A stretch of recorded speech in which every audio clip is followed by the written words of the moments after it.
सामने देखता हूँ। माइक के पास खड़े रहने का फायदा है। देखिए गांधी जयंती पर और खास करके दशहरा भी है, गांधी के लिए हम खाली इतनी बात कहेंगे, गांधी को बोरिंग मत बनाइए। गांधी बहुत दिलचस्प इंसान जिनसे आप सीख सकते हैं, जिंदगी के हर पहलू को सीख सकते हैं। अब देखिए गांधी की आज जयंती है, गांधी खुद दादा साहब नौरोजी का 100 साल पूरे हो रहे थे, तो एक बहस चली कि भाई 100 साल पूरे हो रहे हैं, उनका जन्म शती समारोह कैसे मनाया जाए। सारे बड़े विद्वान इकट्ठे थे, ये हुआ कि एक सेमिनार रखा जाएगा, किसी ने कहा कि वे उसके ऊपर बातचीत हो, तो गांधी भी वहाँ पर थे। गांधी का देखो ये एक अच्छी चीज़ है कि दादा भाई नौरोजी का जन्म शती समारोह मनाना चाहिए, लेकिन अगर हमें उनका स्तुतिगान करना है या उनके बारे में खाली उनकी अच्छी अच्छी बातें करनी है, तो कोई भाव या कोई चारण बुला लिया जाए और वो बोलेगा, सब लोग ताली बजा देंगे। अगर इससे अलग कुछ करना है, हमें दादा साहब नौरोजी को गांव गांव तक ले जाना है, तो हमें उनके जीवन की शिक्षाओं को और उनके काम करने के तरीकों को लोगों को बताना होगा कि उन्होंने कैसे किया, और वो गांव गांव ले जाना होगा। अगर आप सारे लोग इससे सहमत हो तो हम इसको करने के लिए तैयार है। ये गांधी जी का कोट है। ऐसे ही गांधी जी का जन्म दिवस है, गांधी जी की वो बात जो आपको खुद सीखनी है और फिर दूर तक की ले जानी है। भाई गांधी ने अपना गुरु चुनने में बहुत मेहनत की है। ऐसा नहीं था, गांधी बहुत बड़ा नाम हो चुके थे साउथ अफ्रीका के अंदर, उनके ऊपर 2-2 जीवनी लिखी जा चुकी थी सन 1908 के आसपास। लेकिन जब वो 15 में भारत में थे तो उन्होंने कहा कि हमको एक गुरु की आवश्यकता है। तो तरह तरह के लोगों को जो सीनियर थे, मदन मोहन मालवीय, लाला लाजपत राय और डॉक्टर अंसारी, इन सब लोग, बी अम्मा, इन सब लोगों से वो इंटरेक्शन कर रहे थे ये ढूंढने के लिए कि हमारा गुरु कैसा हो। हालांकि गुरु की आवश्यकता नहीं थी, लेकिन ये इसलिए समझना है ताकि हम जो नौजवान जो यहाँ पर साथी हैं वो इस चीज को समझे कि गुरु की आवश्यकता क्यों होती है और गुरु चुना कैसे जाता है। आखिरी में कहते हैं कि हमारे 2 लोग के बीच में आकर के मामला रुका, एक बाल गंगाधर तिलक और गोपाल कृष्ण गोखले के। बाल गंगाधर तिलक भाई ओजस्वी नेता, वो भाषण देते थे, लाखों लोग खड़े होकर के सुनते थे, वो जिसको चाहते थे उसे सड़क पे उतार सकते थे, इतने ओजस्वी थे और इतने अच्छे जमीन से जुड़े हुए थे। तो उनकी उन्होंने बहुत तारीफ की है बाल गंगाधर तिलक की। ऐसे ही उन्होंने कहा कि थोड़ा कम बोलने वाले, थोड़ा आहिस्ता बोलने वाले गोपाल कृष्ण गोखले। लेकिन मैंने जब गोपाल कृष्ण गोखले को देखा, मैं अफ्रीका में देख चुका था, लेकिन जब मैं वापिस भारत आया तो गोपाल कृष्ण गोखले से जब मैं मिलने गया तो उन्होंने मुझसे ये नहीं कहा कि तुम वहाँ क्या करके आए हो, क्या, उन्होंने मेरे हाथ पकड़ लिए और कहा तुमने खाना खाया, तुमने यहाँ आने में क्या क्या सहा, भाई तुमको यहाँ आने में क्या क्या तकलीफ हुई, तुम कैसे कैसे आए हो, बस से आए हो, गाड़ी से आए हो, कैसे किससे किससे मिलते हुए आए हो। कहने वो जो 2 घंटे वो मेरा हाथ यूं पकड़े रहे गोपाल कृष्ण गोखले, और वो मुझसे पूछते रहे कि तुम्हारी दिलचस्पी क्या है, तुमने अफ्रीका में वहाँ किया तो उसके बाद क्या हुआ, जब हम मिल के गए थे तो लोगों ने तुमसे क्या कहा, वहाँ कौन सी बातें हुई। कहने वो जब गोपाल कृष्ण गोखले मुझसे पूछते जा रहे थे और मैं मन ही मन सोचता जा रहा था मेरा गुरु मुझे मिल गया, क्योंकि मुझे एक स्नेह चाहिए था, मुझे वो प्रेम चाहिए था, और यही स्नेह पूरे भारत में मुझे काम आने वाला था। उसी के बाद वो यात्रा में निकल गए। यही चीज हम आप सब लोगों से भी चाहते हैं। मतलब भी आपके सामने युवा हैं, आए हैं, गलतियां करेंगे, तमाम बातें होंगी जो अच्छी नहीं होंगी, हम लोग की तमाम बातें होंगी जो हम आपकी नहीं मानेंगे, लेकिन आप हमें एक स्नेह दीजिए, आप हमको ये जानिए, आप हमारे आने को, हमारे जाने को जानिए।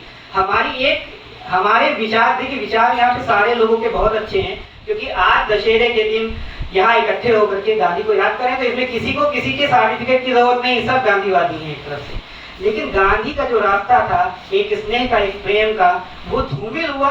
उस कारण क्या हुआ कि संगठन बिखर गए। संगठन में किसी को किसी से मोहब्बत ही नहीं है, हर आदमी अपने बोल करके चले जाने को या अपनी बात को मनवा लेने पे तुला हुआ है। ये भी अहमियत नहीं कि आप में से किसी कोई आदमी मिलते वक्त ये पूछ ले भाई शाम का नाश्ता किया था कि नहीं किया था। बहुत से लड़के हॉस्टल के आए हुए हैं, उन्होंने खाना कैसे खाया, तो ये सब गांधी करते थे। और गांधी का एक बहुत साधारण तरीका था कि गांधी ने हर आदमी से, जिस आदमी से वो मिले हैं उन्होंने उसके बारे में लिखा है, अच्छा भी लिखा है और बुरा भी लिखा है। दो भाई अगर उनको बुराई नजर आई बुराई भी लिखी, लेकिन उस आदमी को उन्होंने अहमियत दी है। हम लोगों की तरह नहीं कि हम बड़े से बड़े आदमी से, छोटे छोटे आदमी से मिलने के बाद उसको बिल्कुल किनारे कर दें और बड़े बड़े लोगों की तस्वीरें लगाते भी हैं। गांधी ने हर आदमी के बारे में लिखा है, हर आदमी की बुराइयां लिखी हैं जो उन्होंने देखी कि ये खराबियां थी, और हर आदमी की अच्छाइयाँ लिखी। इसलिए आदमी की अहमियत देना, एक स्नेह करना, ये तो बहुत मतलब इसके लिए किसी नरेंद्र मोदी या किसी योगी आदित्यनाथ की उसकी जरूरत थोड़ी नहीं। अब आदित्यनाथ जी कहते हैं कि भाई धरना प्रदर्शन में पत्थर रखकर चलाओगे तो घर टूटेंगे, तो भाई सीधे सीधे कहे तो गांधीवादी तरीके से धरना दो ना भाई। ये जो तरीका जो आप नहीं मान रहे, अपनी जबान से गांधी को कहना ही नहीं चाहते हो, क्योंकि कोई भी आदमी जो हिंसा कर रहा है, और भाई ये खुद हिंसक प्रवृत्ति के हैं, लेकिन ये आपसे कहते हैं कि आप अहिंसा के तरीके से चलिए, तो उनके मुंह से ये लफ्ज नहीं निकलता है कि गांधीवादी तरीके से भैया सब धरना दो, गांधीवादी तरीके से बोल। लेकिन गांधी उनके अंदर भी कि वो भी नहीं देखना चाहते हैं कि हाँ सड़क पर कोई उनके खिलाफ खड़ा हो। हमारा सिर्फ इतना कहना है कि गांधी को आसान बनाइए, गांधी के जीवन की वो बातों को मूलभूत, और दूसरी चीज की भी कई बार कड़वी होती हैं। जब महामना मदन मोहन मालवीय उन्होंने बनारस में बुलाते हैं गांधी जी को, बड़े बड़े राजा महाराजा बोलने के लिए बैठे होते हैं। एनी बेसेंट जिनका किरदार हमने बहुत पढ़ा है वो भी बैठी होती हैं, अध्यक्षता कर रही होती हैं। जब गांधी जी बोलने खड़े होते हैं तो एनी बेसेंट जानते क्या कहती है कि क्या बकवास किए जा रहे हैं, आधा घंटे से बोले जा रहे हैं, कोई हमारे मतलब की बात नहीं। क्यों? क्योंकि वो सारे लोग वो कल ही हुई बातें कर रहे थे कि कैसे विचार लाया जाए, कैसे बोला जाए। गांधी क्या कह रहे थे? गांधी बहुत जमीनी बातचीत कर रहे थे, तो वो उनको पसंद नहीं आ रही थी किसी को। लेकिन कई बार आपको चाहे पसंद आए या ना आए, मंच से वो बात तोड़नी पड़ती है। वो गांधी ने वो तोड़ना भी हम लोगों को सिखाया है कि भाई आप अगर कोई बात लग रही कि बात जमीन पे काम नहीं करेगी तो उस बात का रोकिए और अपने उस तरीके को रखिए जिस तरीके से वो बात जमीन में जाए। तो हर बात को जमीन पे आखिरी आदमी तक की ले जाने की कोशिश कीजिए, नए लोगों को तैयार कीजिए, नए लोगों में वो बात वो भावना रखिए। और हमको छोटे छोटे गांधी नहीं चाहिए कि हर आदमी छोटा छोटा गांधी तैयार हो जाए कि हम गांधी ये करते थे, गांधी वो करते थे। और दूसरी चीज, किताबें बांटने पे भी एक हमारा अपना खुद का एक वो है, किताबें बांटना बिल्कुल वैसे ही काम है जैसे बाल पीड़ितों के ऊपर हेलीकॉप्टर से आप खाना गिरा दीजिए। 4-5 लोगों को मिलेगा, 20-25 लोगों का जमीन में चला जाएगा। किताब दीजिए तो किताब पर बात कीजिए। आप अगर कोई किताब या गांधी की कोई कहानी बता रहे हैं तो उसे समझाना भी सीखिए। ठीक है, एक बार लड़के को दे दिया, आपने पढ़ लिया, 2 महीने बाद पूछ भी लीजिए कि तुमने पढ़ा था तो क्या पढ़ा, इसमें से कौन सी चीज तुम्हें पसंद आई। अगर ये नहीं करेंगे तो वो ऐसी होगा कि बाहर में आप हेलीकॉप्टर से खाना गिराते चलेंगे। ठीक है, 20-25 लोगों के हाथ में खाना आ जाएगा, लेकिन 100-200 लोगों का खाना जमीन में गिर के खत्म हो जाएगा, तो उससे कोई फायदा तो है नहीं खास। लेकिन नहीं से फिर भी ये बेहतर है, हम इसको बुरा नहीं कहते, कुछ नहीं हो रहा उससे बेहतर है, लेकिन इससे बेहतर किया जा सकता है। एक टीम बना लीजिए कि भाई हमने 100 लोगों को किताबें दी थी, अब जरा तुम लड़के हो, तुम लोग जाकर के पूछ लो कि इन लोगों ने पढ़ा कि नहीं पढ़ा या क्या समझा। अगर कोई किताब पढ़ी जाए और समझी ही ना जाए तो कोई मतलब ही नहीं उस बात का। तो ये सारी चीजों को हम लोग को तय करना होगा। और टीम, क्योंकि हम सारे लोग संगठनों से सभी लोग जुड़े हुए हैं किसी न किसी संगठन से, इसलिए नए संगठन नई चीज की कोई आवश्यकता नहीं है। खाली ये है कि आप अपने अपने तरीके से अपने अपने संगठनों में अपने अपने लोगों में जहाँ जहाँ आप जाते हैं वहाँ पर गांधी के विचार पे बातचीत करिए और गांधी को समझिए। धन्यवाद। बहुत बहुत धन्यवाद।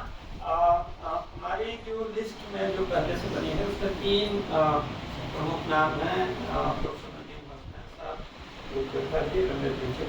लेकिन मैं चाहूँगा कि और जो लोग अपने विचार रखना चाह रहे हैं, हाँ रविकांत भी आए भी, रविकांत जी